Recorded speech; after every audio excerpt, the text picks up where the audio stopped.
Borderline personality disorder. Did you know that Die Hard came out yesterday?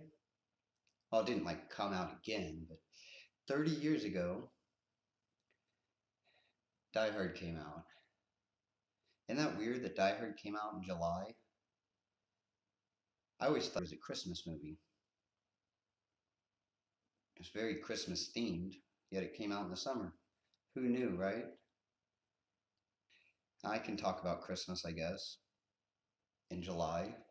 I mean, I did do the whole Bruce Willis haircut. Might as well. Yippee-ki-yay. I was a gullible child. I don't know if it really could be called gullible.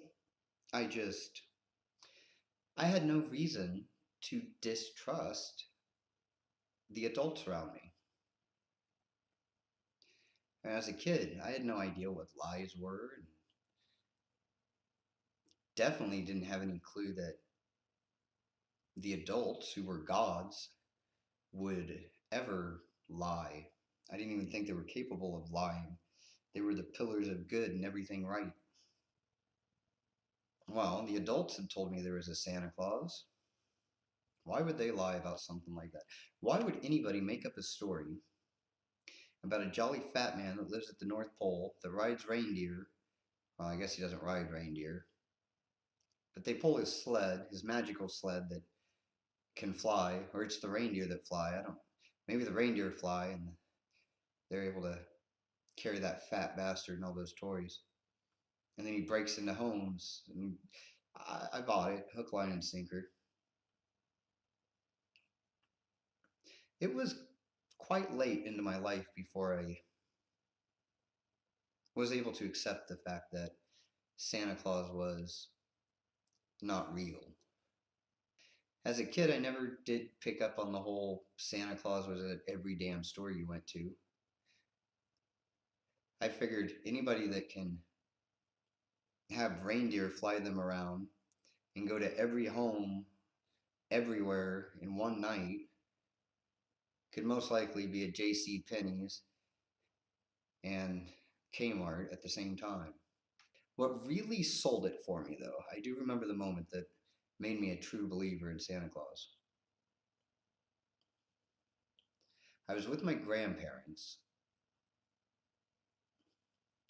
and we went to the North Pole, and we went to Santa's workshop where I got to meet the elves and Mrs. Santa, and I even got to pet the reindeer. The night the reindeer died. We spent a whole day there at the North Pole hanging out with Santa Claus. I later found out that it was all an elaborate scheme just to fool me into believing Santa Claus was real so that I could get beat up and later on in life for that childish belief. Well, one weekend I was staying with my grandparents, and every Saturday we'd go garage sailing and stuff. So I was in the car all day Saturdays. So this Saturday, when we loaded up in the car to go somewhere, I wasn't thinking anything of it. It was just a normal Saturday. Next thing I know, I'm waking up at the North Pole. Well, that's where they told me we were, and it looked like the North Pole. There was snow and there was a pole. Later on in life, I found out that this was just a attraction, a really elaborate one, though. I mean, they really went all out. I think we were actually in Colorado, which is weird, but I think we made the drive to Colorado just to go to this Santa Claus thing. Of course, they didn't tell me about it. It was a big surprise. I fall asleep in the car thinking we're going garage sailing. The next thing I know, I'm waking up.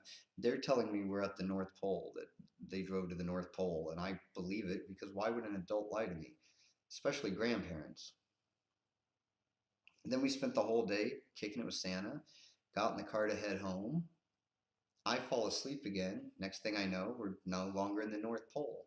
So I didn't have that transition to where I could be like, hey, we didn't drive to the North Pole.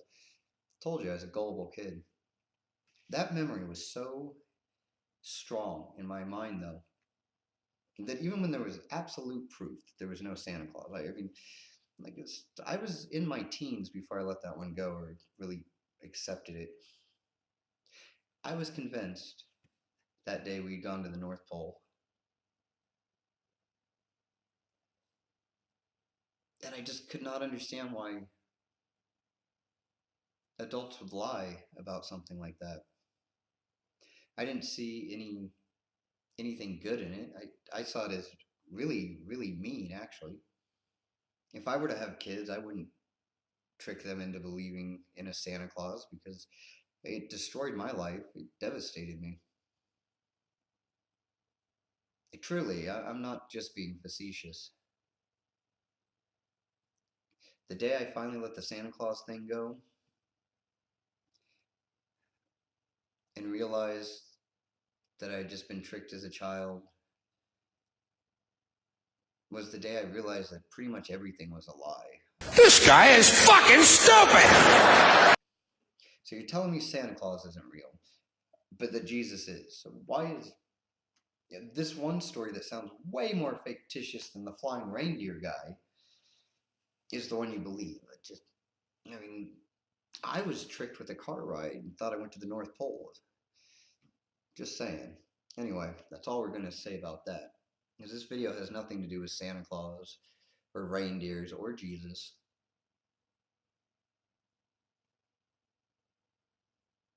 It has to do with lying to children, the fundamentals of the universe, what it all means. And hopefully, by the end of it, we'll figure out if there is a thing called free will, if we actually have that. The more I learn, the more I realize I don't know shit, for one. Table is not as it appears. It's not solid. It's a bunch of little particles that are all running around so fast that they make a solid object, but it's not solid at all. And yeah, that's definitely not the scientific. I mean, I don't really know much about it. I know it's not solid though.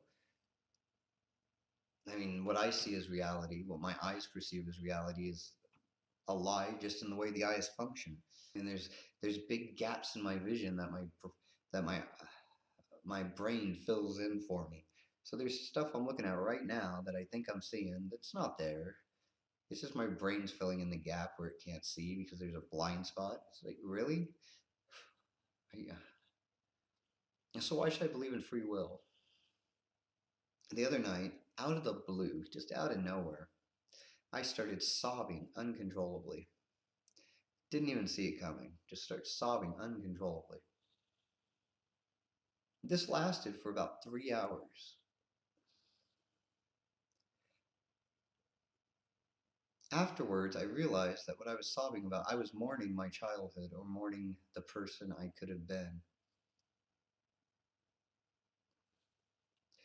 For years and years and years, I did horrible, wicked, bad things with zero clue as to why I did them. I truly believed that I was some kind of horrible monster. I had an uncontrollable rage, and I would actually take a back seat. Like this other part of me would take over completely and start doing horrible things to the people I loved, and all I could do was sit back and watch. And this monster would taunt me while it did it. I thought I was crazy. Well, come to find out, I am crazy, I guess, but maybe not.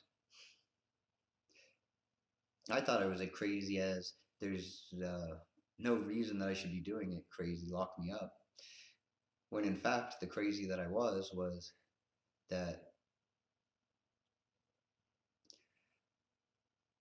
I had gone through so much shit that it had created this a monster that was just trying to survive and protect me. Its way of protecting me and stuff was horrible though, very very misguided monster. But I didn't find out I had BPD until 3 years ago. It has not been that long. Once I had something to fight, because I couldn't just fight my craziness when I had no idea what it was caused it, where it came from. Once I started learning about borderline, there was an immediate change in how I was. I didn't have myself under control right away. It took a while. I'm still not 100% completely under control, but I don't lose it the way I used to. I never take a back seat to my own life anymore. The things I do now, I can own.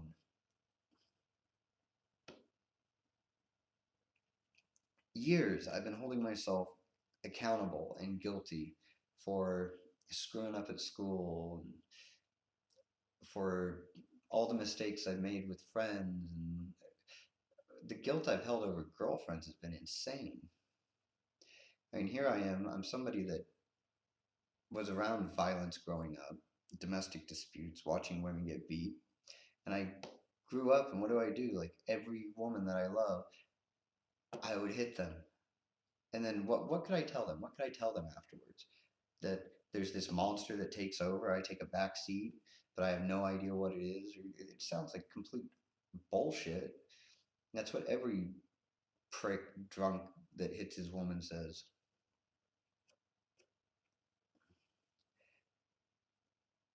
And can I really blame myself for those actions? I don't think so.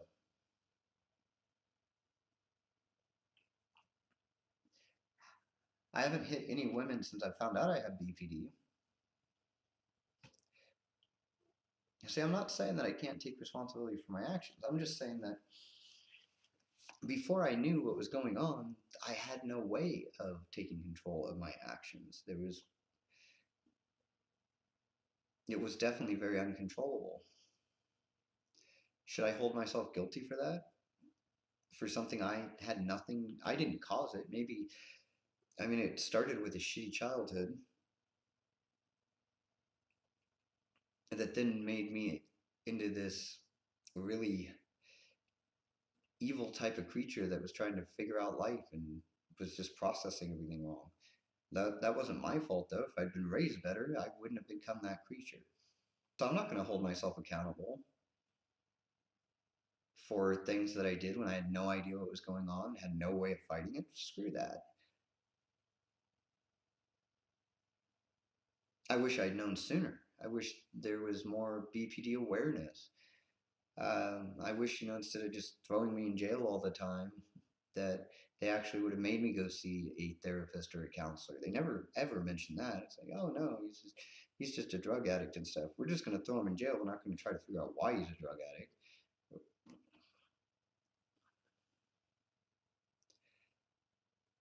I never used it as an excuse. I don't use the BPD as an excuse for why I did what I did. I use the BPD as a reason for why I did what I did.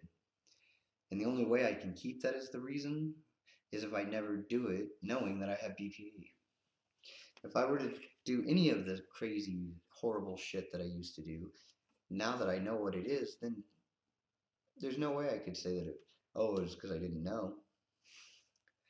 So 3 years and I haven't done anything really horrible.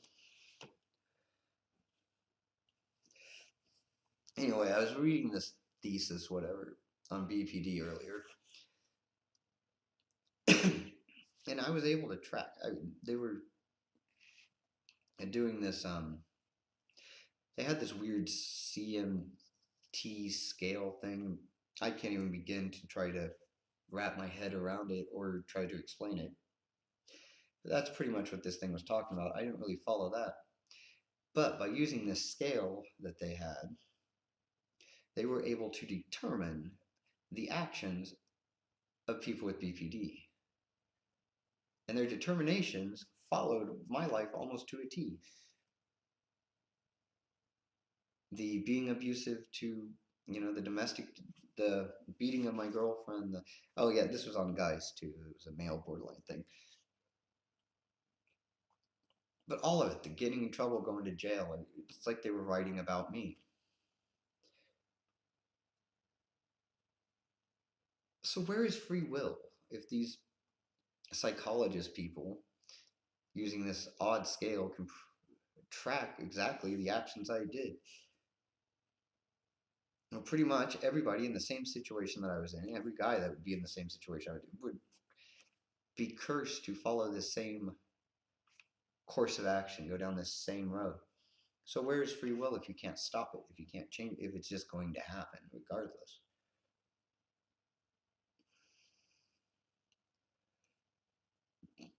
And I've looked into some other studies too where even when we're thinking that we're thinking of something, we're really not. Our brain makes the decision for us before our conscious mind even knows on everything.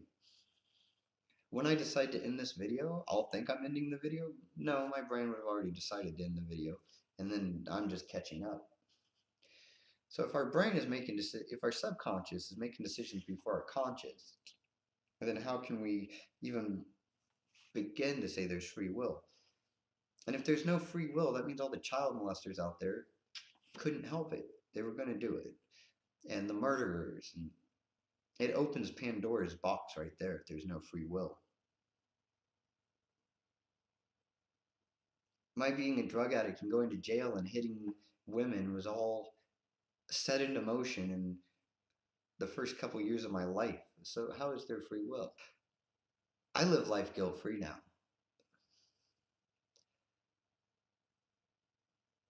I may not have any choice over what I do. I have no free will. That does not give me a license to do whatever I want and then say, oh, I have no free will. Or does it? See, it's weird, but I mean, maybe it does. What I try to do is instead of trying to figure out if I really make the choices or if my subconscious makes the choices or if everything's predetermined eons ago, I just try to understand why I make the choices I do.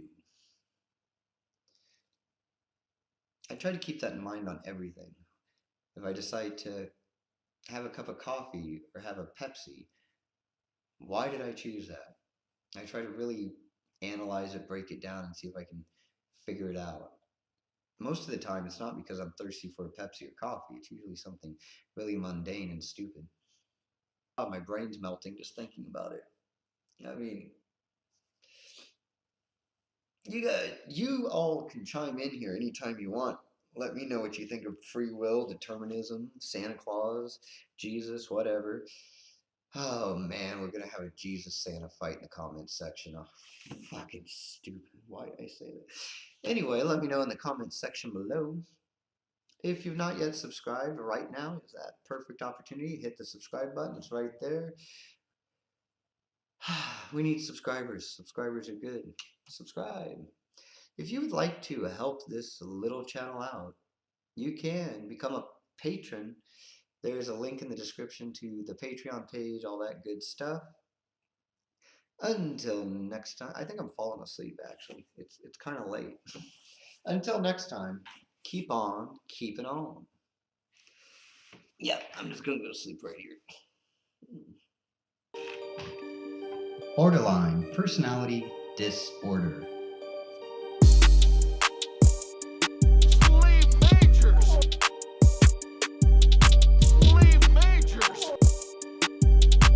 And I want to get it off my chest now, because if I don't do it now, I'll forget by the time Christmas rolls around. I know I will. And then he breaks into homes. I bought it, hook, line, and sinker. I mean, not to go way too off topic, but like this table is not as it appears. It's not solid.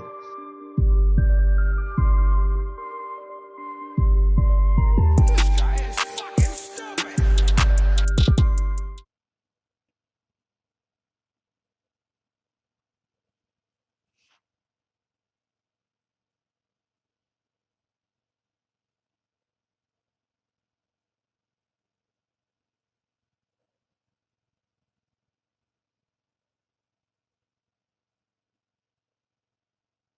Until next time, keep on keeping on. I already said that, huh?